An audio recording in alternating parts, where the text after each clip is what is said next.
batal nih, batal. Kenapa bang? Puasa lu batal bang? Bukan Oh, dong. salah. Ini batal guling. Bantal. Enggak, El nih, Apa gue nih? batal ke Toronto, Lu Kanada. ngapain main jauh-jauh ke Toronto bang? Lah, lo kan tahu gue Beliebers. Oh, Kalau nonton ngomong konser. suka Beliebers. Belibet. Belieber. Salah. Gue kan fans garis kerasnya Justin Bieber, katanya doi lagi sakit jadi dibatalin konsernya. Ya, justru bagus dong bang dibatalin konsernya biar dia tuh pemulihan dulu biar bisa konser berikutnya nih abang nyusul aja mau di mana kayak di Afrika juga nyusul abang. Ya di Boyolali ada nggak ya dia yang deket-deket ya? Gak ada ntar dia begini narinya jangan. Gue pengen nyanyi yang ya mie ayam, mie Oh. ayam, mie ayam, mie ayam, mie. Nggak bisa Gitu. dulu, nggak bisa dulu, sabar. Nah, nama sakitnya itu apa itu ya? Nama sakitnya tuh Ramsay-Hunt syndrome bang. Oh. Itu gara-gara virus varicella zoster itu yang ada di cacar air bang. Itu Oh, kan iya, kemarin iya. lihat tuh di videonya tuh. Ya agak setengah gitu. Setengahnya kan syaraf Oh. wajahnya kan keganggu sama pendengarannya juga sebenarnya keganggu bang. Ya udahlah, walaupun gue ngefans berat sama dia, gue Yes. doain semoga Bro Atin sembuh. Amin. Gini banget nih kayaknya nih Bro Atin ya. Bro Atin, Sama si gua Mas panggilnya. Atin. Nah bang, selain Bro Atin yang sakit nih, kemarin juga ada artis Indonesia nih abis sakit Siapa nih. lagi? Itu Bang Irfan Hakim nih. Ya Kemarin tuh ampun. sakit perut gara-gara nggak kuat sama makanan pedas. Oh gimana tuh? Jadi beberapa waktu lalu nih Bang Irfan Hakim bersama dengan beberapa kru tim YouTube-nya ini dikabarkan harus dilarikan ke IGD Bang. Karena mencoba sebuah challenge untuk memakan keripik yang sangat pedas. Ya ampun, ngeri juga ya sampai dibawa ke Betul. IGD loh. Nah, buat pemirsa Ayo Sehat juga ini, berarti harus waspada karena kekuatan perut kita kan berbeda satu sama yang lain ya kan. Betul sekali. Tapi dampaknya apa ya El kalau makan pedas selain perut sakit ya? Nah, kalau kayak gitu jangan tanya sama saya. Nah, nanya sama Ini siapa? di tengah-tengah udah ada tamu nih. Udah ada dokter. Hebat kan? Hebat banget. Kaget. Kagetnya beneran. sulap. Nah, ini di sebelah kita sudah ada Dokter Kaka Renaldi, dokter spesialis penyakit dalam konsultan gastroenterohepatologi. Untuk pemirsa, selain kita berdua yang nanya, tentunya kalau misalnya pemirsa punya pertanyaan bisa langsung telepon ke telepon interaktif kami di 021 5326 219. Saya ulangi lagi, 021 5326 219. Tonton terus sampai akhir acara juga ya El ya. Yes, betul. Karena nanti akan ada pertanyaan seputar tema kita di akhir acara. Pantengin terus di Instagram kita @ayosehat_kompas TV buat informasi lebih lengkapnya. Betul sekali. Nah, informasi pemenang giveaway minggu lalu juga udah ada nih El. Wah, mana tuh, Bang? Nih, kita lihat nih. Wah, Oh, cering. cering. Selamat dapat Wah. giveaway nginap sama Bang Ate. Nah. Nih, hari ini ada lagi. Makanya nunggu sampai akhir. Ah, cakep. Gitu. Nanti pertanyaannya ada, pokoknya ikutin dulu dah. Ikutin aja Jawabannya sampai ada akhir. nih. Oke, kita langsung aja nih ke Dokter Kakak. Dokter, sebenarnya kan kekuatan lambung orang itu kan pasti berbeda ya. Tadi kata Mas Ate juga sempat menyinggung itu dan sebenarnya apa yang membedakan kenapa ada orang yang kuat makan pedas tapi ada yang nggak kuat makan pedas, gimana tuh dok? Ya. Ya, ini banyak sekali pertanyaan mengenai makan pedas ya. Katanya makanan pedas itu tidak boleh, apalagi kalau punya sakit Wah, sakit perut gitu, nggak boleh makan pedas.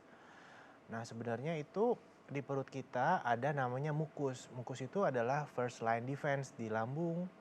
Jadi setiap ada faktor agresif seperti makanan pedas, seperti kuman, bakteri, dia akan berhadapan dengan si mukus ini terlebih dahulu. Di awal-awal mungkin perut kita tidak apa-apa ketika makan pedas. Namun lama-kelamaan kalau terlalu berlebihan seperti tadi siapa? Mas Irfan Hakim. Yang sampai dibawa ke UGD, tandanya itu defense-nya udah lewat.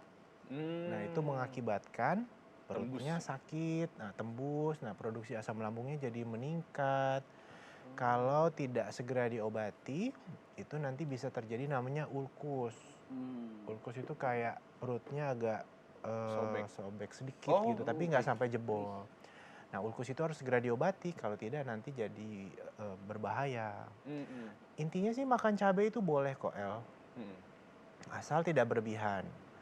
Ada juga pasien yang memang sensitif untuk makan cabai. Nah itu memang dia nggak kuat makan cabai karena saraf-saraf perasanya itu sangat sensitif. Nah itu memang dia nggak bisa. Tapi untuk kita orang Asia, ya orang Sunda. Suka orang pedas. Sunda. Orang Sunda bukan sih? Saya Ate? Nah, Oh saya Sunda. Sumatera. Sumatera kan makan cabai. Karena kita sudah terbiasa dari kecil untuk makan makanan yang spicy food itu yang berbumbu. Sehingga perut kita sudah terlatih. Nah jadi lambungnya itu sudah membentuk pertahanan sendiri. Saraf-sarafnya juga sudah mulai terbiasa untuk makan makanan pedas. Oke. Tapi sekali lagi sesuatu yang berlebihan itu tidak baik. Makanya tadi itu challenge-nya itu sebenarnya udah ACC dokter belum? Resiko dia sekali ya. ngerinya Hadiahnya ya. apa sih itu? Hadiahnya apa? Itu? Hadiahnya nggak ada. Nggak Hadiahnya ada ya? adalah Malah masuk ditonton. UGD ya? Masuk UGD. Tapi dok, kalau soal efeknya nih dok, efek dari sakit perutnya itu ada efek pendek dan efek panjangnya pasti ya kan. Nah itu seperti apa tuh dok? Efek Jadi pendek dan efek panjang. efek yang langsung ya, maksudnya efek pendek itu berarti dia begitu makan cabai ya itu tidak nyaman di perut. Ya. Kan asam lambung tinggi pasti perih kan, Iya, saraf-saraf nyerinya terangsang, terus jadi produksi gasnya meningkat, jadinya kembung gitu kan, nggak enak, terus jadi bisa muntah, terus bisa diare juga. Karena kenapa? Karena kontraksi ususnya itu jadi cepat. Makanan sebelum diserap oleh usus jadi sudah kebuang ke bawah, saking dia bereaksi terhadap si cabai tersebut. Makanya mungkin itu jadi lebih sering buang air besar gitu ya dok? Iya, tapi itu sebenarnya diare itu merupakan mekanisme pertahanan tubuh kita untuk segera membuang si cabai tersebut. Cabainya disebut. Oke. Itu kan efek jangka Panjang. pendek. Oh, iya. Yang jangka panjangnya kalau misalnya itu dilakukan berulang-ulang, nanti bisa terjadi yang namanya ulkus atau kita bilang sariawan tadi yang di lambung. Nah itu tidak bagus. Nah ulkus itu harus diobati. Kalau tidak nanti dia bisa jebol Itu lambungnya. dioperasi tuh dok enggak? Kalau sampai jebol. Kalau sampai jebol Tapi dioperasi. kalau baru ulkus bisa dengan obat. Bisa dengan obat. Ya. Nah tapi dok sebenarnya gangguan pencernaan ini apakah salah satu trigger untuk penyakit-penyakit lainnya mungkin dok? Trigger penyakit lain misalnya apa? Mungkin kan penyakit dalam lain misalnya dok. Ini kan Tidak kalau bisa, sih. enggak Usus juga. buntu atau Oh apa tidak, gitu? beda. Enggak. Lambung beda. sama usus buntu kan beda sekali. Cuman memang ada beberapa penelitian menyatakan trigger usus buntu itu bisa karena cabai juga. Iya cabai. Saya pernah soalnya usus buntu. Sama dong. Sama. Emang ya. Tasnya karena sakit yang sama ya. Salah, iya. Amit-amit ya Allah. Jadi itu cabainya itu biji cabainya itu katanya bisa masuk ke Usus buntunya. appendixnya itu yang menyebabkan infeksi. Oh. Terus juga makan biji-bijian itu kan juga bisa masuk ke usus buntunya itu juga tidak dianjurkan. Ini kan lagi Mie gitu juga. mie Iya. sebenarnya sih nggak masalah ya, tapi cabai ya. Cabai itu ya. Mie plus biji-biji. cabe. Ya apalagi ya. Apalagi itu. Kalau usus buntu tuh dikasih duit biar nggak buntu nggak bisa. Beda dong abang beda. ya. Ini. Nah, oke, dokter, sebenarnya pembicaraan kita ini masih seru banget. Nah, ada pertanyaan yang muncul, apakah saat kita makan pedas salah satu cara menghilangkan pedas adalah dengan minum susu? Tapi jangan dijawab dulu, Dok. Ya. Kita harus break sejenak dulu pemirsa, tapi tetap saksikan Ayo Sehat karena di akhir acara kita akan bagi-bagi giveaway dan pertanyaannya akan diberikan kepada Anda. Tetap di Ayo Sehat.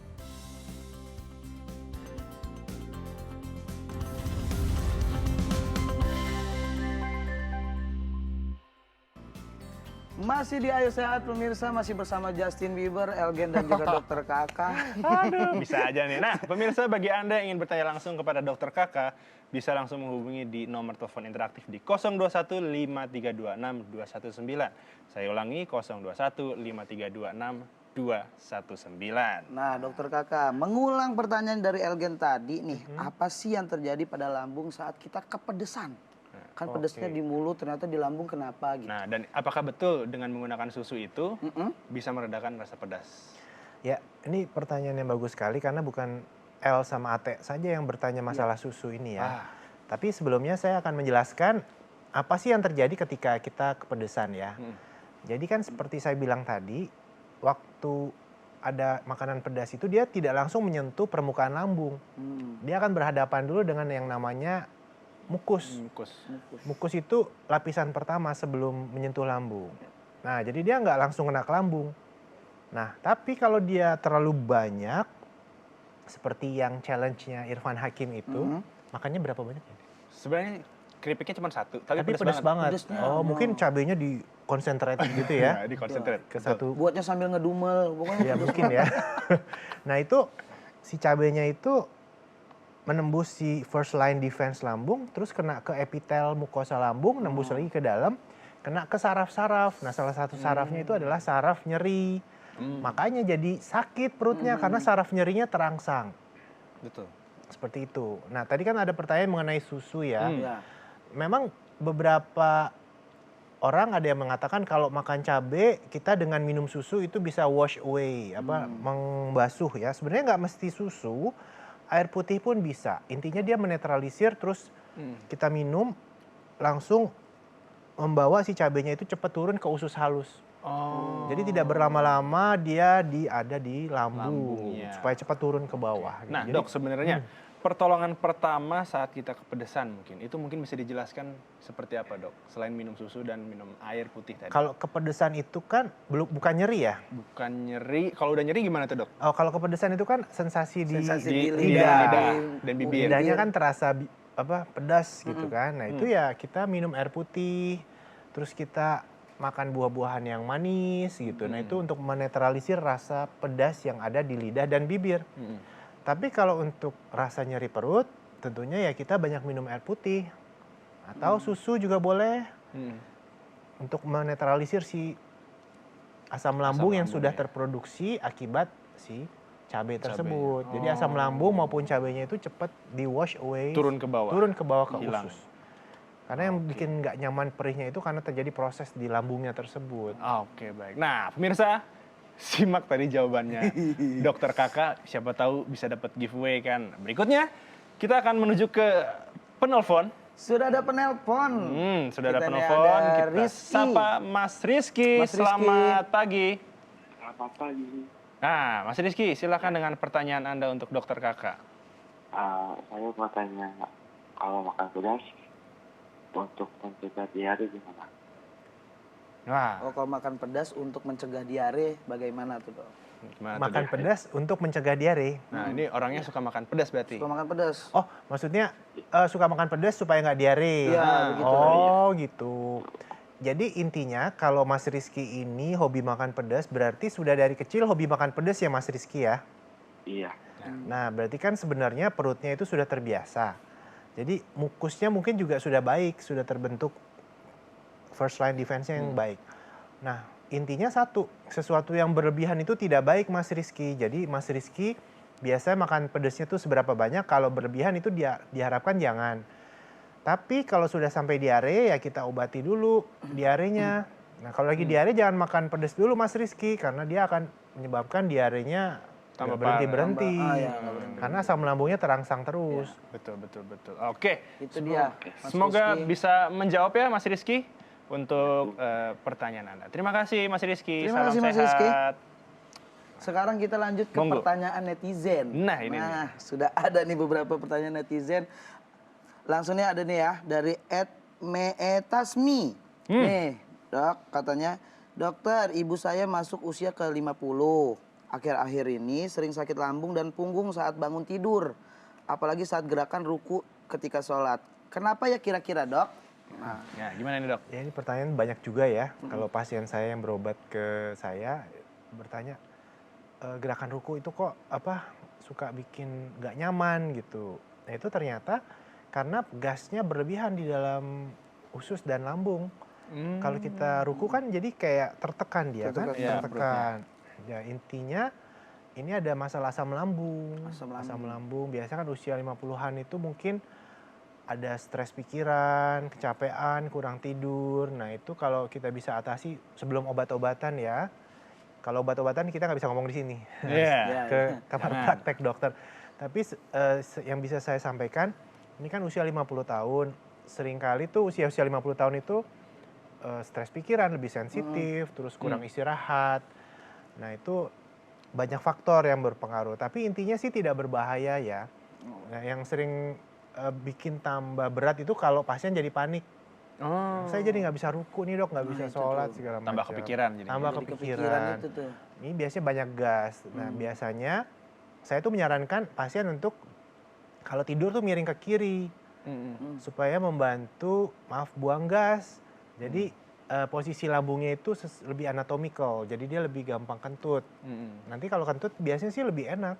Oh, gitu. Pasti itu. Baru Iya. tahu loh saya miring Enak ke untuk kiri. kita, tidak enak untuk orang lain. Oh iya, kita di sebelah kanannya ya. Gitu. Kalau Agak kalau miring kanan dia lambungnya agak ke atas, Oh, naik gitu. ke diafragma, jadi agak Posisinya ya. agak berarti kembung. dicatat ya pemirsa ya untuk perut supaya lebih enak lagi kita tidurnya Miring ngadep ke ke kiri. kiri. Oke, berikutnya nih, Dok, apa betul stres bisa menyebabkan sakit lambung kambuh? Terus kalau kayak begitu, ngobatinnya bagaimana? Fakta.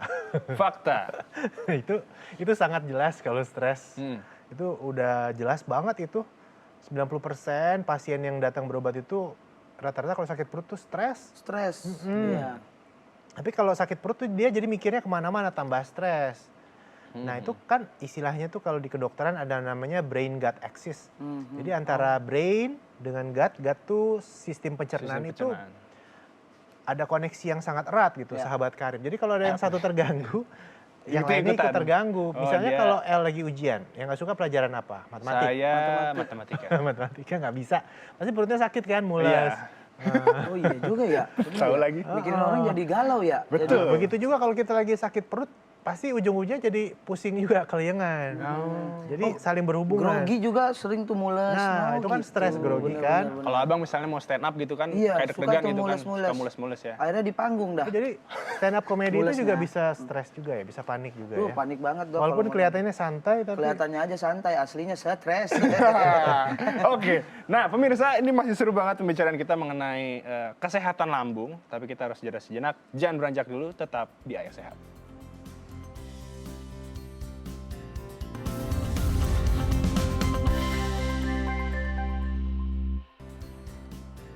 Anda kembali menyaksikan program Ayo Sehat pemirsa bersama saya Elgin Ate dan juga Dokter Kakak. Nah, dokter, sebenarnya bagaimana sih batasan kita ini masih boleh makan pedas dan mungkin dari Dokter Kakak boleh memberikan himbauan ya supaya tidak terjadi lagi nih seperti yang dirasakan Mas Irfan Hakim. ya terima kasih El. Jadi ini penting sekali buat pemirsa seluruh Indonesia karena kita ini kan orang Indonesia pada prinsipnya suka makan pedas. Yes. Tapi tentunya jangan berlebihan. Nah, bagaimana sih tanda berlebihan? Sebenarnya kita akan dikasih indera perasa oleh Allah itu untuk menentukan oh ini sudah kelewatan ini. Jadi kalau menurut lidah kita ini udah pedas berarti sudah cukup gitu, jangan ditambah lagi. Apalagi indera perasa kedua adalah lambung. Kalau lambung kita sudah perih ya udah Nah, enough. itu Udah level 2-nya tuh. duanya. Maksudnya barrier peringatan kedua. Nah, jadi kalau kita sudah terbiasa, tapi ada juga orang yang udah makan Penasaran, bertonton nggak ada pedes-pedesnya. Nah, itu yang bahaya itu. Kebal aja. Memang semua kebal, bahan. tapi tentunya kan kita tahu lah ya batasannya. Maksudnya tidak ada sesuatu yang pasti, tiap orang berbeda-beda. Betul. El sama saya sama Ate mungkin beda. Saya mungkin bisa banyak makan cabai karena saya suka makan cabai. Mungkin Ate Saya lebih ke cabe-cabean Oh, cabe-cabe. yang warna. Oh, luar biasa. ya, intinya sih secukupnya kalau sudah terbiasa ya itu sebuah masalah kebiasaan aja. Benar. Apalagi kalau sudah sampai diare stop. Jangan dilanjutkan lagi. Terus jangan makan cabai sambil minum kopi, Nggak boleh minum tiru. soda. Nah, itu Tabrakan banget hal-hal ya Combo combo itu kan tiga-tiganya tuh faktor agresif di lambung. Faktor agresif itu artinya faktor yang mengikis lapisan lambung. Jadi kalau kita makannya combo double-double, kita minum soda sambil makan keripik level 10. Yang pedas juga itu salah. Iya, nah itu akibatnya seperti itu ke UGD deh. Nah, Nah itu dia tuh pemirsa. ya. ingat Tapi- kata Dokter Kakak. Tapi jangan takut makan cabai. Mm-mm. Karena cabai pun itu ada vitamin C-nya.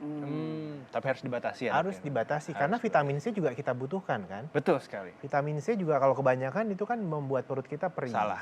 Yes. Benar. Tapi pada beberapa kondisi seperti penyakit ada ambeien itu nggak boleh makan cabai. Ambeiennya berdarah nanti. Nah itu dia bahaya. Atau perut sensitif atau jadi tebal bowel syndrome. Oke, Dokter Kakak. Terima kasih Dokter Kakak untuk informasinya nih. Semoga pemirsa nih bisa mencatat semuanya Bang Ate ya. Nah sekarang kita waktunya kuis. Nah Nggak usah lah. ini kalau pemirsa Ayo Sehat di rumah menyaksikan dari tadi nih dari awal acara. Betul. Ini ada pertanyaan yang pasti bisa dijawab nih. Bagaimana pertolongan pertama saat kita kepedesan? Nah Itu pertanyaannya. jawabannya bisa ditulis di kolom komentar IG Ayo Sehat _Kompas TV dan jangan lupa ikuti persyaratannya. Harus PNS, punya anak 2 enggak ya? Beda itu untuk calon Itu mertua. pertanyaannya. Itu untuk calon mertua Bang. Ya. Oke, pemirsa, Usai sudah 30 menit saya, Mas Ate dan juga Dokter Kakak menemani Anda di program Ayo Sehat edisi kali ini. Saksikan terus program Ayo Sehat setiap hari Jumat pukul 10.30 waktu Indonesia bagian Barat. Hanya di Kompas TV, independen, terpercaya. Saya Alvin Fridianto. Saya Ate dan juga Dokter Kakak pamit undur diri. Sampai jumpa.